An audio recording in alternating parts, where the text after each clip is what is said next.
इसी के साथ हम धन्यवाद। अगले वक्ता के रूप में कुंडा से आए हुए डॉक्टर सत्यपाल वर्मा लोधी जी को आमंत्रित करता हूं। कृपा करके लोधी जी आएं और विशेष करके अपने क्लिनिकल एक्सपीरियंसेस, किसी पर्टिकुलर डिजीज में इन्होंने जो काम किया है उस पे कुछ चर्चा जरूर करें। Please sir. धन्यवाद।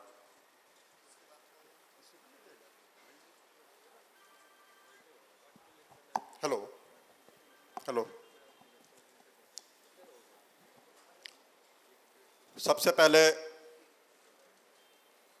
तो मैं आए हुए अपने सभी इलेक्ट्रोहोमपैथ चिकित्सक, हमारे वरिष्ठ सिटीजन और हमारे इस कार्यक्रम को हम लोगों को मौके पे इकट्ठा किया, अपनी बात रखने का मौका दिया। हमारे डॉक्टर कपिल जी और उनकी इंडियन इलेक्ट्रोहोमोपैथ रिकॉग्नाइजेशन संघर्ष कमेटी के सभी संघर्षशील सदस्यगण, उनके संरक्षक और मार्गदर्शक। सबसे पहले हम भूल गए, जय इलेक्ट्रो जय मैटी। हम लोग संकोच करते हैं इसके लिए ताली बजाने में, यहीं से पता लग जा रहा है जिस महापुरुष ने इतनी बड़ी पैथी दी, इतना बड़ा चिकित्सा विज्ञान दिया, आपसे मैं पूछना चाहूंगा क्या किसी पैथी के पास ऐसा गुण है जो अपने इलेक्ट्रोहोमपैथ के पास है?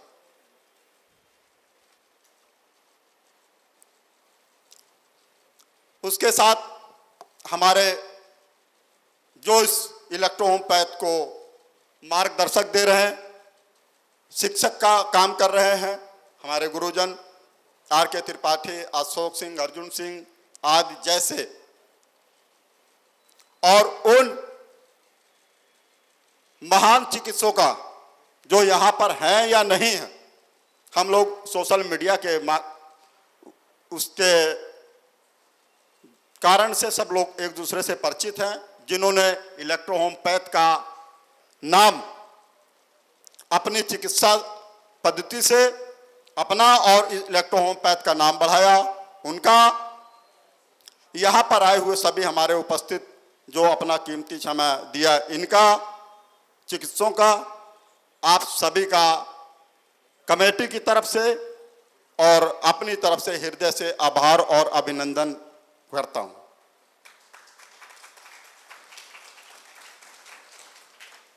मैं कोई वक्ता नहीं हूँ और कोई बहुत बड़ा साइंटिस्ट नहीं हूँ। आयुर्वेद से चिकित्सा करता था, उसके बाद हमारे एक मित्रगण आए, उन्होंने बताया कि ये पैथी है। हमने इसका कोर्स किया। 2 मिनट का समय लेंगे, लेकिन मैं अपनी बात, अपना जो सिस्टम कहा सब, जी जी जी जी जी, हमने इसका कोर्स किया। मतलब मेरा मकसद बताने का, जो उस टॉपिक पे मैं जा रहा हूँ, और हम लोग अपनी प्रैक्टिस करने लगे। हमारे पास ऑस्टियोआर्थराइटिस का पेशेंट आया, आयुर्वेद से ट्रीटमेंट किया और अदर पैथी दी, नहीं मिला, रिजल्ट नहीं मिला हमको। तो वो हमारे बहुत क्लोज में थे, हमने उनको रेफर कर दिया कि आप लखनऊ दिखाइए जा करके।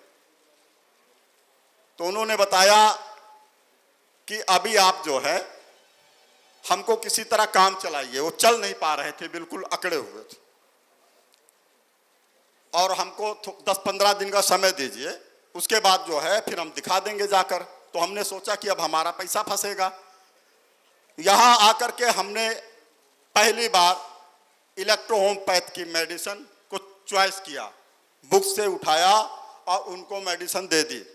देने के बाद 15 दिन बाद हमको जब मिले तो हमने उनसे पूछा, चाचा आप दिखाए आए? तो बताने कि हमको उसकी ज़रूरत ही नहीं पड़ी। ये हमारे इलेक्ट्रोहोमपैथ का चमत्कार।